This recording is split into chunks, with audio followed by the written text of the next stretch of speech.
Bonjour et bienvenue dans ce chapitre.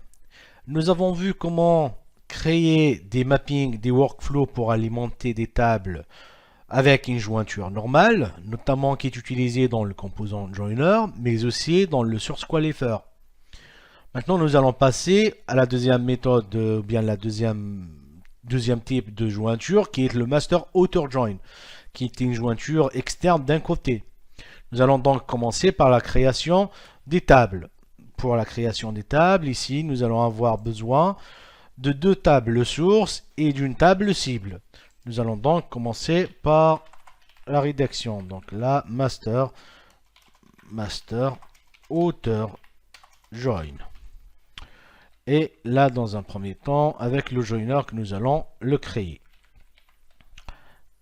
Avec le joiner. Et nous allons faire pareil avec le source qualifier. Avec le source qualifier. Ça s'écrit. Et voilà. Pareil, ici donc nous allons avoir besoin de créer une table source master outer join underscore as1. Donc là, master outer join underscore as1. Et nous allons créer une deuxième table aussi master outer join source 2. Et nous allons créer une table master outer join pour une cible. Je vais donc rédiger le script 3 fois pour la partie du source qualifier. Sauf que là, nous allons rajouter un underscore SQ ou SQ underscore. Et voilà, pareil pour la cible. Nous allons donc commencer par rédiger le script de la suppression. Drop table master outer join source 1. Et que je vais aussi faire pour la deuxième source. Et la cible aussi. Donc, je vais le faire aussi pour la partie du source qualifier. Sur les deux sources et sur la cible aussi.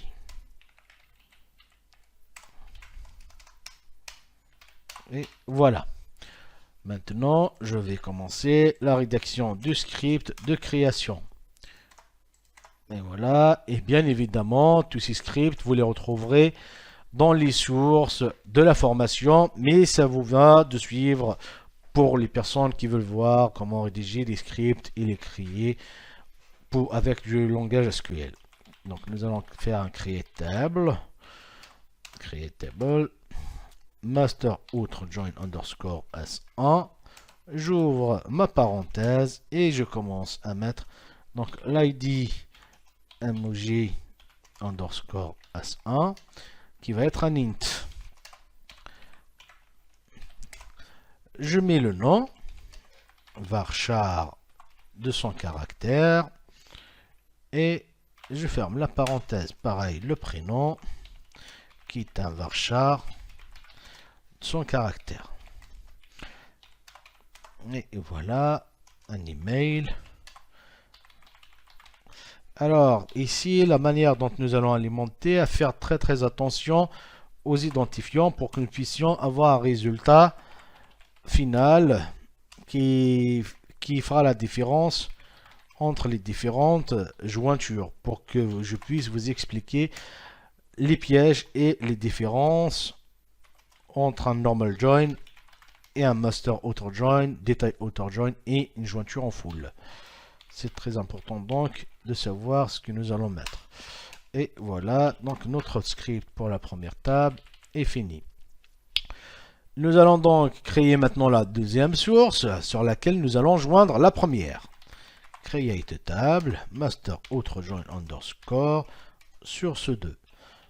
Et j'ouvre ma parenthèse, c'est pareil, je fais un int, pardon, c'est un id, donc je fais un id underscore mog underscore s2, qui va être évidemment un int.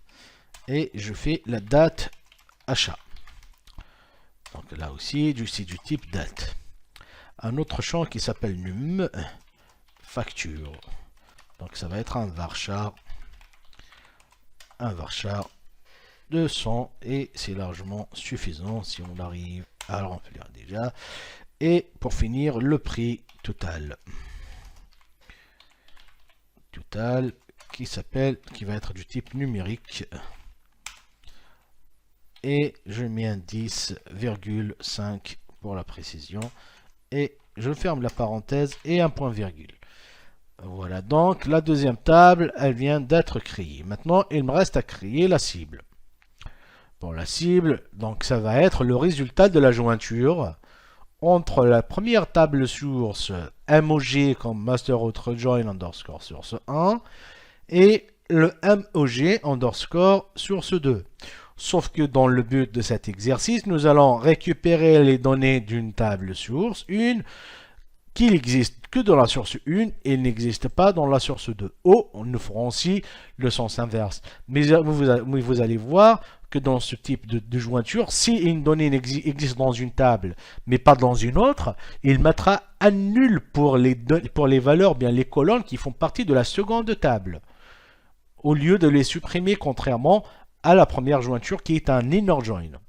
Nous verrons ça lors du mapping et des alimentations, notamment un chapitre de comparaison est déjà programmé pour la fin de cette partie sur les jointures. Nous allons donc faire un create table MOGC et j'ouvre ma parenthèse et je commence par l'ID. ID underscore emoji underscore S1, ça va être un int. Bon, je récupère le nom qui est un varchar 200. Le prénom, pareil, du varchar 200. Et je ferai aussi l'ID de la deuxième table source, emoji underscore S2. Et là aussi, ça va être un int. Maintenant, la date d'achat, qui est du type date. Et pour finir, le numéro de la facture, qui est un varchar 200. Et je ferme ma parenthèse. Et pour finir aussi, avec un point virgule. Maintenant, je vais faire de même pour mes trois autres tables. Donc là, je vais commencer par la première pour ce qui concerne les tables sources. Donc je vais remplacer celui-là et je rajoute un SQ ici.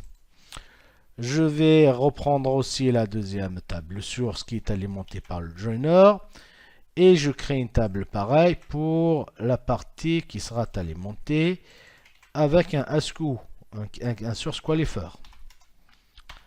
Voilà, et pour finir, je récupère aussi la structure de la table cible qui s'appellera master outre join SQ underscore C comme cible, et là je rajoute un SQ et là aussi je rajoute un SQ. Et voilà, donc notre script de création est prêt. Je le prends et je me connecte sur mon dataware et je vais l'exécuter ici. Donc je vais la suppression si elle existe pas. La première est créée, la deuxième, donc elle n'existe pas, je la crée. La cible n'existe pas et je la crée. Je fais pareil pour les autres tables qui vont être alimentées par une jointure qui sera faite dans le SQ. Donc évidemment, je vais aussi les alimenter. Donc nous allons faire un trait de séparation ici et récupérer le script d'alimentation. C'est pareil, donc pour ne pas vous faire patienter trop sur l'alimentation, j'ai préparé le script d'alimentation que vous trouverez également dans la formation. Pour cela, je le prends, je le colle ici. Donc je vais alimenter la première table qui s'appelle master outre join underscore source 1 avec 4 lignes. Je vais également alimenter la deuxième table master outre join underscore source 2. Et je vais alimenter les deux sources qui vont être utilisées par le mapping de jointure avec le source qualifier. Donc la deuxième source va être alimentée comme ça. Et maintenant, je vais vérifier l'alimentation de mes tables. Je vais donc select étoile from mog underscore s1 et je vois les informations qui ont été mises dedans. Donc là, vous pouvez voir, j'ai inséré 4 lignes. En revanche, il y a toujours le problème du point qui est là. Donc je vais le supprimer car c'était les mêmes données que la première partie. Et voilà. Je vais donc, pareil, je vais rédiger, je vais vérifier dans la première table et dans un second temps, je vais les supprimer ou à la limite, je refais, je corrige dans les scripts d'insertion, j'enlève celui-là. C'est pour ça que j'aime bien rajouter un drop dans les tables, comme ça je peux me permettre de faire CTRL A et voilà. Donc là vous pouvez voir le point et les parties. Il me reste que à vérifier maintenant la deuxième table. Source, ce qu'il y a dedans, je dois trouver 5 lignes. Voilà, donc attention.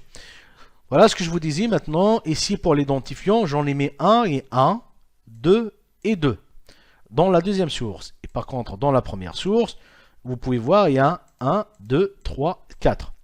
Le but est de ne récupérer que les informations qui contiennent le 1 de ce qu'il y a dans la deuxième aussi. Vous voyez le 1, le 2, le 3 et le 4. Mais dans la deuxième table, il n'y a que le 1, le 2 et le 5. Vous allez voir le résultat à la fin. Et maintenant, je vérifie que ma cible elle est bien vide. Très bien. Et je fais pareil pour les tables qui vont être alimentées par le SQ. Donc, ma table elle est bien alimentée. Et je fais pareil ici pour la deuxième table qui est bien alimentée aussi. C'est pareil. Vous avez l'identifiant que j'ai mis 1, 1, 2, 2 et 5. Il n'y a pas le 3 et le 4. Donc, vous allez voir le résultat à la fin. Et voilà donc les tables qui ont été créées. Voilà. Donc, maintenant, nos tables, nous avons 6 tables qui ont été créées. Nous pouvons rafraîchir notre DataWare. Et nous allons les voir dans les tables. Ici, Master Autre Join, on peut les voir ici pour la cible, source 1, source U2, et les tables qui vont être alimentées par le source qualifier aussi. Nous avons la cible, le source 1 et le source 2. Merci d'avoir suivi ce chapitre, je vous donne rendez-vous à la prochaine. Au revoir.